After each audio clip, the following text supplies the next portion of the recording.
This is the Genesis GV80 and it's a little bit like Joe Exotic because it saved a tiger.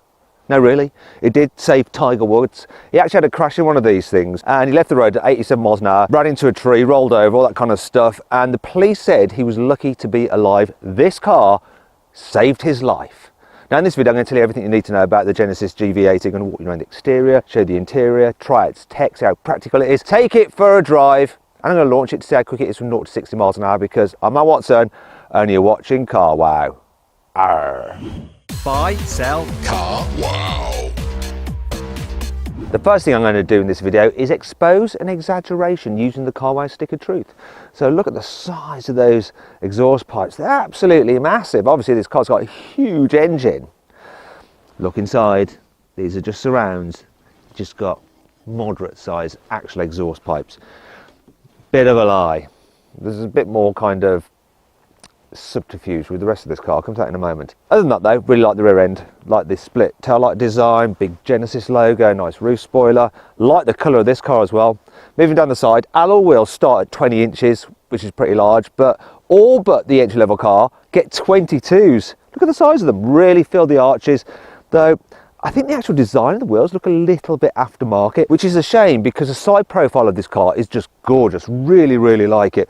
The chrome here helping the look, the swooping kind of tail part here, really nice, and very strong shoulder line there. It looks like it's got good muscular haunches. Now if you go for a sport model, this part is like black rather than this silvery colour.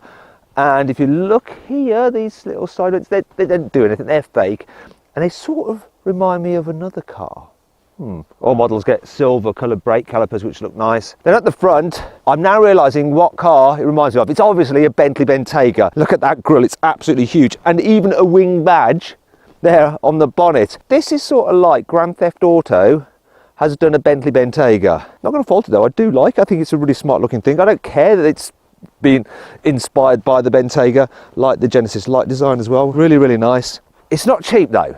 It's cheaper than a Bentayga, you know, it starts at £60,000, but it's quite expensive. And this one, top of the range car with all the bells and whistles, £78,000. Now, if you're thinking about changing your car and you want to make sure you're paying a fair price for your new car, click on the pop-out banner up there or follow the link in the description below to go to CarWow. Now, if you want to do that at a later date, just simply Google "Help Me CarWow" and my team and I will help you choose the right car for you and get it for a fair price from one of our trusted dealers. Does the interior of this GV80 live up to the exterior? Well, do you know what? I think it does. Maybe more so. If you told me this car costs £100,000, I wouldn't be surprised because it feels that luxurious. You've got lovely soft materials on the dash, stitched leatherette. You've got knee pads down here. This wood trim feels very nice. Though if you get a sport model, that's aluminium. So I wouldn't get a sport model because I do like this wood trim.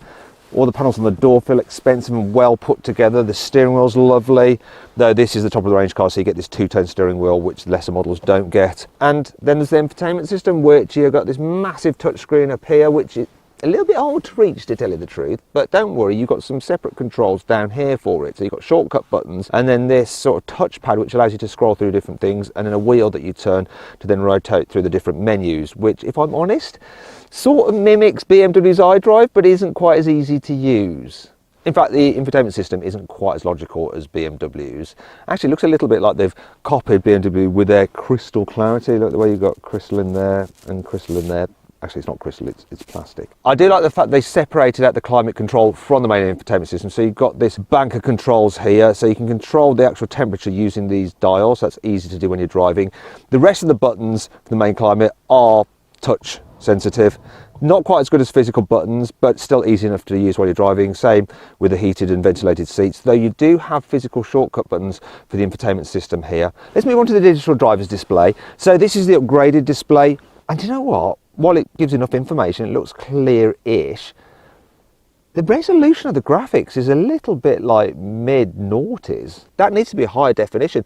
That is a bit of a letdown, if you ask me, which is a shame because everything else just feels premium, expensive and lush, especially the Alcantara headlining on this range-topping version. And I like this as well. The biggest vanity mirrors I've seen on any car. It can actually fit my entire huge head in there. Anyway, let's move on to storage. So underneath here, oh look, we have some storage and it's lined with felt, which feels premium. quite a decent space actually under there. You've got your cup holders here, or bottles, reasonably firmly. Then if I go into here, oh, while I'm at it, look, everything's nicely damped, isn't it? Oh, dampage. Anyway, you've got your wireless charging pad down there, and then 2 USB ports. The glove box, how well damped is that? Went down a bit quick, but then it has got some rather large books in it. So what we've got here, so this is the quick guide. How's this quick?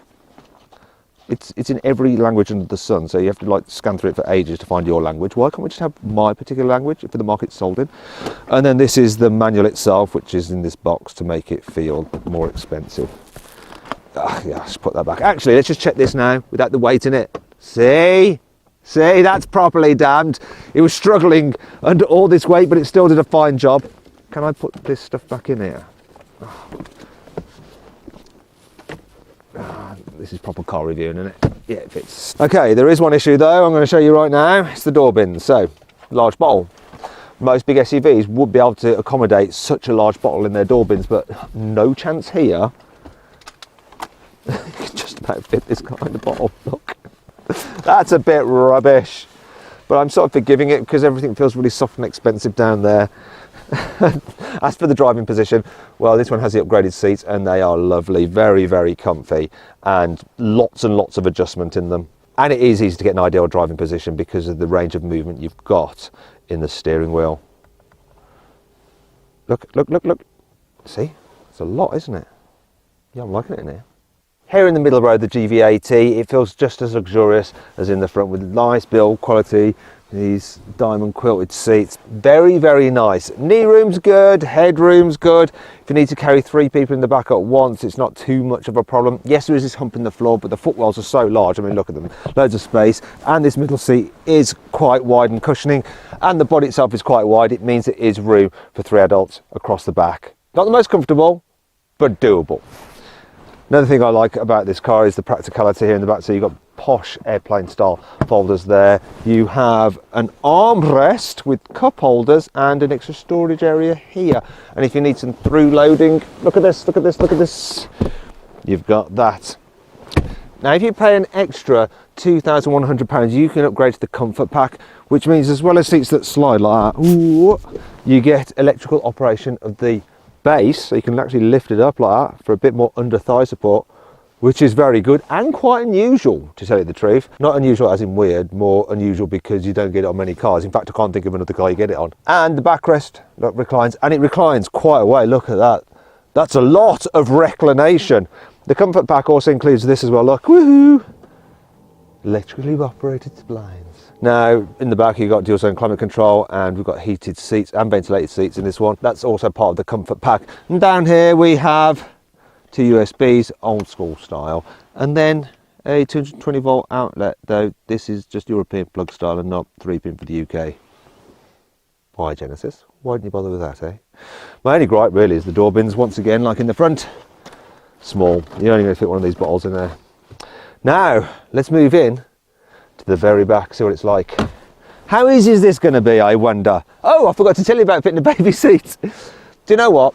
I thought it was going to be a bit of a faff because the Isofix anchor points aren't behind some covers. You have to bodge in between the seats, but they're exposed quite well. So actually fitting a baby seat in this car is so easy, and you don't really have to bend down because the seat bases are high, and there's plenty of room that you can fit a rear facing seat without having to move the front passenger seat forward. Anyway, now let's check out the very back seats. So the third row, to access it, you press this button here and this seat will move out the way. That doesn't look like much of a gap for me to squeeze through, but I can just give it a bit of assistance. Right, oh, I'm not very supple. There we go. Oh, come on. Yep. So, let me move this seat out the way so you can see what's going on back here. Get out the way. Right. Now, what I'm going to do is pull this seat back to where I think I'm going to have enough knee room. So I determine it in the back where I want it to stop. Right, okay, that's probably about right. Let's try that. There we go. Now, as you can see, that's an all right amount of knee room there, but what's it like for someone sitting there? Jack, can you just jump in and see what it's like sat there? Can you fit? We could probably make this go back a bit further, actually. There we go. I've still got enough knee room. How tall are you, Jack? I'm 6'3". Okay, and are you fine? Yeah. Yeah, we've got plenty of space. So look, I can just about sit behind Jack, who's 6'3", in the very back. Now these seats are actually quite raised off the floor, unlike in some other 7-seaters, so it's not too uncomfortable. Yes, I am in a bit of a squat. There's lots of jingles and noises in this car. That was the shutdown jingle. The car's just turned itself off. Anyhow, look, I mean, this is a bit of a stress position, but it's not too bad. My only real issue with the back of this car is headroom. Yeah, it's not as good as a Mercedes GLS. Now, if you want a 7-seater which can actually fit adults in the back quite comfortably, check out my review of that car by clicking on the pop-out banner up there or on the link in the description below. Things that I can't fault though, I like the fact that, look, I've actually got an electrically operated backrest, though I don't know why I'd ever sit like that, because that really is uncomfortable now. And we've got some cup holders down here, and here a little storage area. Once again though, it all feels very posh and expensive. What does having the back row in place do for the car's boot capacity? Well, let's have a look. I do like the way that you open it by pressing the button up here, rather than having to reach around down there where it's all grubby. Reach around. So look, not much room at all. We can just about fit a pelly case in here. Luckily there's no load lip to lift things over, and you've got these scuff plates here which you probably will end up scuffing. Anyhow, if you want more room, obviously you're going to have to make sure there's no one sat there and fold down these rear seats, and it's easy to do. Look, I can just do it pressing button like that. There we go. Fold away. Just bear with me. Well, there we go, 727 litres of space, which if it's hard for you to conceptualise, it's basically 1.9 times the boot capacity of a Volkswagen Golf, though an Audi Q7 with its third row folded has 2.2 times the boot capacity of a Volkswagen Golf. And if you want to see my full in-depth video review of that car, click on the pop-out banner up there or follow the link in the description below. So, still big enough for most people, and look, we seem to have this little cover which is reversible, so it's handy if you've got a dog, look, dirty dog in your car, not an issue, because then you can just like clean this out much easier. Anyway, let me get this out of the way for now. I'm going to fold down the second row, so here we go. I like how it's all electrically operated. Once again, we'll have to wait. Don't know why I was doing that little dance. It's because it's cold, trying to keep warm. My toes are actually freezing. There we go, look at that. Massive, massive space, and it's almost completely flat, but not quite. There's a bit of a ridge there. It's done it again. It's always jingling at me, this car.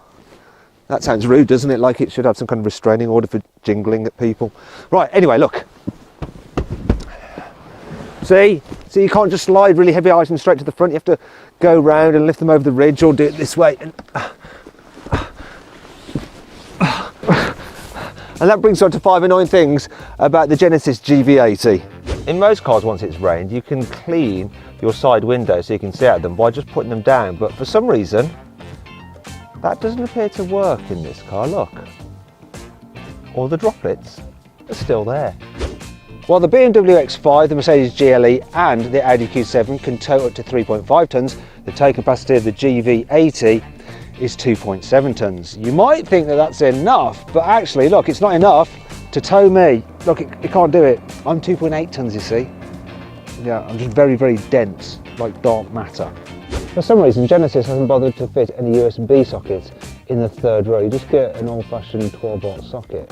I would have thought the most important place to have USB ports would be in the back where the kids are going to be, because you're going to want to keep their devices charged so they just constantly watch movies while you're driving anywhere, rather than just do your editing going, I'm almost there yet, I'm bored, I need a wee, I'm hungry, Johnny keeps hitting me, all that kind of nonsense. Well, you've got Apple CarPlay and Android Auto. They're not wireless, look, I'm connected by a wire, and when I remove that, it's all going to get an absolute shit. Oh. While it's great that there are these buttons so that the VIP in the rear can move the front passenger seat forward out the way to create even more leg space, it's a bit annoying that the seat doesn't recognise when there's someone sat in it and they've got the seatbelt on, because if you've got kids in the back, they could end up trolling their parents by doing this kind of thing. Look. I use this for torture. You see, Daddy, I definitely want a new iPad for Christmas. If you don't give me an iPad, I'm going to crush you. How comfortable is that not? No. It's not comfortable. You're going to have to stay there for the rest of the video. It's not all negative though. Here's 5 good things about this car. The GV80 comes with 5 years warranty, 5 years breakdown assistance and 5 years free servicing. Yeah. A special forward-facing camera can read the road ahead to look out for any kind of undulations or holes or imperfections, and it can set up the suspension to deal with it, so you just glide across them in utmost comfort. The automatic cruise control can not only keep you a safe distance from the car in front and steer to keep you in lane, it actually learns your driving style, so it will drive automatically in the way you would. So if you like to tailgate, it let you get close to the car in front. If you like to hand back and be a bit more relaxed, then it will do that automatically. How are you doing? Can I get out? No, you can't. This particular car is fitted with the optional £1,600 ergo seats, which are designed to be good for your back. In fact, they've won an award from Action Gesunde Rücken EV, which will probably mean nothing to you. It's basically some kind of like back organisation in Germany. They rate these seats and they're very comfy. How comfy are they? Oh, my back really hurts. Shut up. The load cover will fit in a special recessed area underneath the boot floor. There we go, look, perfect. Can I get out? Yes, one day you'll be able to get out, but I don't think that day is today. Question is though, is the engine range one of the other good features about this car? Well, actually no, it's a bit of a weak point. You see, if you want petrol power, there's just one. It's a 2.5 litre 4-cylinder turbo, whereas really this car needs 6 cylinders or maybe even 8. Still, this engine puts out 304 horsepower, and if you want more than 4 cylinders, there is the option of a 3 litre diesel which has 6 cylinders. That puts out 278 horsepower. Now if you want a big SUV similar to this with a better engine range lineup, click on the pop-out banner up there, follow my link in the description below to check out a car I've actually configured through carwow, and you'll be able to see what the car is, the trim level, the engine and the saving. I'm going to start driving the GV80 in town, see what it's like here. So view out is really good, you sit quite high, the dash isn't too high so you get a good view over that long bonnet. The blind spots caused by this pillar aren't too bad because you've got this little extra window there. Door mirrors are huge, the view out the back window is pretty good as well. The steering is super light. The brakes are quite light, then you press them a little bit more and then they suddenly like grab the wheels, so a little bit jerky when trying to do a real steady stop. They do that happens quite a bit. Obviously being an auto, it's relaxing to drive in town, and when we finally get going again, it just smoothly pulls away and blends the gears quite nicely. Here we go, you'll see what I mean. Look, smooth away. Oh, it's into second gear, didn't really notice that. Into third, didn't notice that, but I did notice that. I went through a pothole, did you see me getting shaken like that? Considering this is supposed to have that special camera system which reads the roads and sees potholes, don't think it saw that one. In fact, the suspension does feel a little bit overly firm, a little more than you'd imagine. It's not uncomfortable, but you do feel the bumps a little bit, and the imperfections, it picks those up as well, and so it can feel a little bit kind of shaky at times, a little bit more so than you'd expect from a luxury SUV such as this.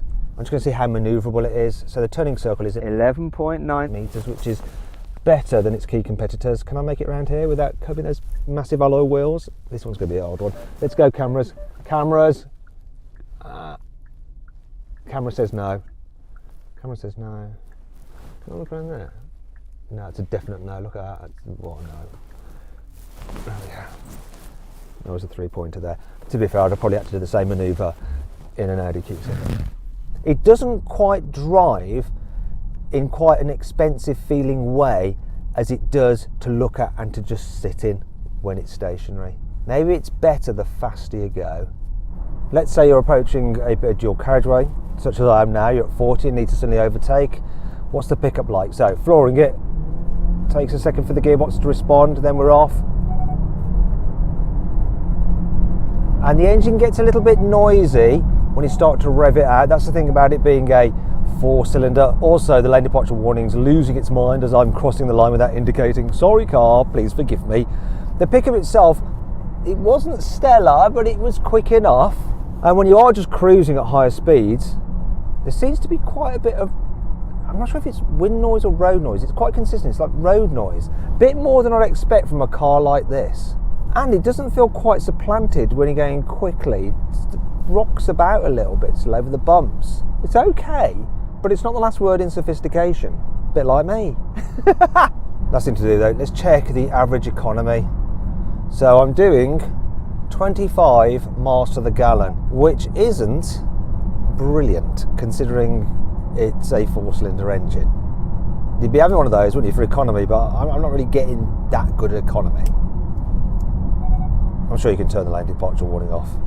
Just can't figure out how to do it. In fact, do you know what? I'll do auto cruise instead. It's actually pretty good. It'll just hook me up to the lane, and then I don't have to worry about weaving about like a moron. There we are. Just relax. The question is though, does the GV80 cut the mustard on a twisty road? So I'm going to go into sport setting. Here we go. That'll sharpen up the throttle response, the responsiveness of the gearbox. Why I mean, I was in off-road mode there. There we go, sport mode. It's also stiffened up the suspension, and I can feel the seat gripping me more. And that's the distance control, because I'm too close to the camera car now and it's going crazy. Lots of safety systems that are quite vocal. This is a very vocal car. So once again, this road is a little bit bumpy, so I'm getting shaken around a little bit by this car. But will the firm suspension mean that it goes around the bends without leaning too much? And the answer to that question is, do you know what? It stays pretty blooming upright. And once again, more warning sounds and worryingness. It's doing quite a good job down here. It's hustling along the back road better than I thought it would do. It's just that the suspension feels a bit choppy still. It's annoying. And I must say the steering doesn't feel like it's connected to the front wheels. It makes the car go where you want it to go, but you have no idea what's actually happening with the front wheels, how much grip you've got, which is kind of important on a day like today when it's slippy. Yeah, it does a decent job down a twisty road, this, but really, if you want an SUV that handles sharper and actually is overall better to drive, check out my review of the BMW X5 by clicking up there or following the link in the description. Genesis says the petrol version of the GV80 will do 0 to 60 in 7.7 seconds, but we'll find out now with the specialist timing gear. I'm going to launch it.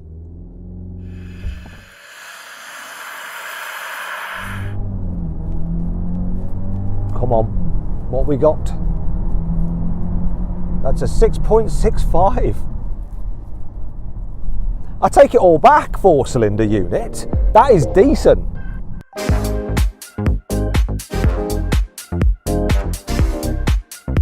So then what's my final verdict on the Genesis GV80? Should you avoid it? Should you consider it? Should you shortlist it? Or should you just go right ahead and buy it? Well, I'd shortlist it. Now, it might not have the badge kudos of the Germans or drive quite as well. However, it looks great and it feels so much more luxurious inside. Hope you all enjoyed the video. If you did, give it a like. Let me know if you agree with my verdict in the comments below. Click on those windows there for some more videos, and on that box there to go to CarWow to sell your car the easy way. You just upload some photos, give a brief description, then dealers all over the country will bid on your car. Thanks for watching.